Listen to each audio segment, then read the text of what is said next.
Biaggio, kind of a relatively quick turnaround for you. What was the decision to get back in here as quickly as possible? You know, you lose a fight, you want to get back in there and get it back, right? That's kind of what happened to me in my first amateur fight. You know, I lost, and I'm like, I gotta get back in there. I gotta get back in there as fast as I can. And fortunately, you know, the PFL was able to get me back in here as quick as they could, and yeah, we're back to fighting again. I'm just, you know, it's kind of not the cliche thing you would hear, but regardless of any outcome, I'm still just gonna keep fighting. Like it's something I love. It's something I want to do, and I'm just gonna keep going. So. Coming up, it's obvious your family, your history, all of that. Within yourself, what have you learned just through the legacy that your family has about really taking a loss and just moving forward, looking at it in the face and then moving forward? Yeah, I mean, when my grandpa lost, he got it back. I think his first was with Frazier, so he got that back, and then I think the second was Norton. Got that back, and it's something that like that's what fighting's all about. Is you're fighting adversity, and losing is adversity, and you're fighting to redeem that. So yeah, it has nothing to do with legacy really. It's just I just love to fight. Like I'm gonna keep fighting, and nothing's gonna stop me. I don't think anything. God willing, I stay healthy, but yeah, I'm just gonna keep fighting. It's my job. It's what I love to do, and I can't see myself doing anything else really. Is your career trajectory or the best outlook of your career is just continue to keep fighting, keep getting better every single time out, or is it about reaching all-time great status, becoming a world champion? I know it's usually both, but you say you love fighting so much. Is it just about continuing that love for the sport? Yeah, I think that's what it's all about. I don't really care about legacy or being a world champ or anything like that. I'm just gonna keep fighting and see where I go. If world champ is where I get to, then that's where I get to. And I feel like having this kind of mindset really helps me personally too, because of the pressure and the name and all these outside sources. But I like to fight. I like the process. I love.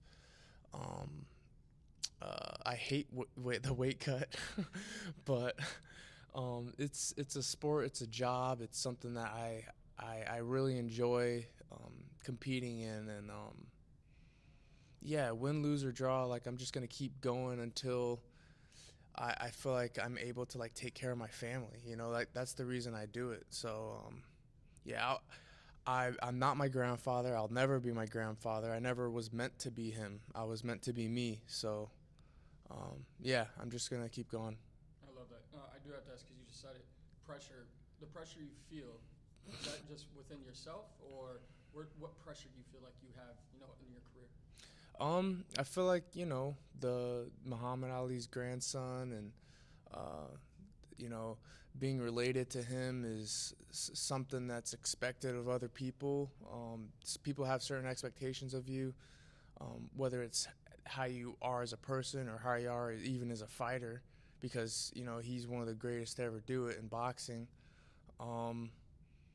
Yeah, there's just a lot of expectations. There's a lot of and for me being related to him, I'm like, I want to live up to those expectations. So that's where that pressure comes from. But at the end of the day, it's all mental, really. Like, people are gonna say stuff regardless, whether you win or lose. So if anything, give them something to talk about at least, right? Like even in my last fight, I ended up losing that fight, but it was pretty exciting. I heard the crowd; they were roaring, and I care a lot about that. So like, despite the outcome, I still gave people what they wanted to see, and that was just well, violence, pretty much, I guess. So yeah, the pressure is always going to be there. It's going to get worse too, but I don't care. Like, as long as I can just keep going and keep fighting, then I'm okay. I'll be okay. Last one for me. What's the biggest thing you think you've learned about yourself in having such a quick turnaround? Acknowledging what happened in the last fight and moving on right away. I think the one of the biggest lessons is like it only takes 1 second to win or lose a fight. So for example, when Ronnie Gibbs shot on that takedown and took a turn right on the shot. It was a great shot, and it was almost kind of like I mentally was like, okay, let me just rest here. I know how to get up from this position. And by that time, he was already throwing 12 to 6 elbows, punches, and I'm like, oh shit, I gotta get up. So yeah, that 1 second of kind of accepting the position, I think changed the whole fight. So that's one thing I did learn was, it only takes 1 second to win or lose a fight or change the trajectory of a fight. So yeah, if you can get just and that's a mental thing too, just not giving up that 1 second or whatever.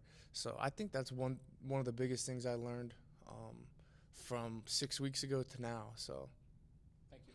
Yeah. Shady. Shady Shake from MMA Dungeon. How you doing, Biaggio? Doing good. How about yourself? Doing all right. Thanks for asking.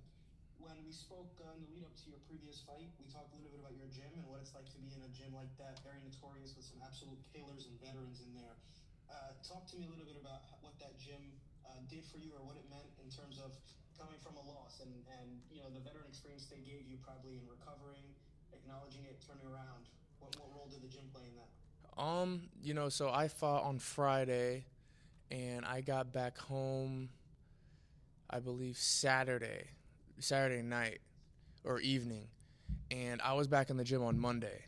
And when I went back into upstairs at 11 when we wrestled, a lot of the guys started just clapping, and I think it was because they saw that I was right back in the gym after a loss. So yeah, they're so support. I think that just shows their support, and they're good people. They're great fighters, and they show a lot of support. And yeah, that means a lot. It actually meant a lot to me when I walked in that room and everyone started clapping and stuff. I was like, what? This is cool. But it just shows their support for me, and especially at a gym like that with the amount of killers that are there, it meant a lot. And yeah, we're right back in the saddle. I'm gonna keep going. My goal, I don't know if I ever told it to the media, but my goal is to just get at least 20 pro fights and just see where I get from there, and try to try my best and do my best and try to make as much money as I can, and because eventually I want to raise a family and be able to provide and take care for them. So my goal is to fight as much as I can and be done. Yeah. So yeah, definitely a great gym, and it sounds like they had your back, through your first loss. So I guess my next question, speaking of the gym, from my experience, you're working with a team that's big on film study. Your opponent, you have a pretty short professional resume, but your opponent also has one. So how difficult is it to prep for someone like this? How are you able to find out, what their fighting style is like, footage on them? Yeah, if you go on YouTube, you could go to the settings and do the playback speed to 0.2 or something like that. And yeah, that's what I did. I watched this fight in super slow motion, and I see certain things that he does, and that's how I study. And my coaches, they watch certain things too, and they tell me what they see, and I just trust that. It seems pretty basic, nothing I haven't seen before. I'm just gonna do me and do what I do. I'd like to stay in your face and make you throw when you don't want to throw, and see openings, create openings, and then try to find the right time and placement for a knockout. So yeah, it's It doesn't change like my what's it called game plan at all. I'm going in there and I'm do me what I usually do.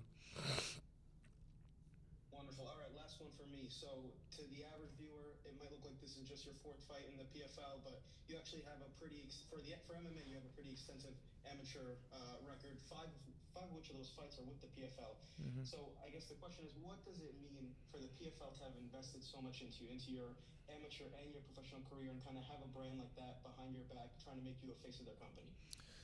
Oh man, I can't really find words to describe how grateful I am.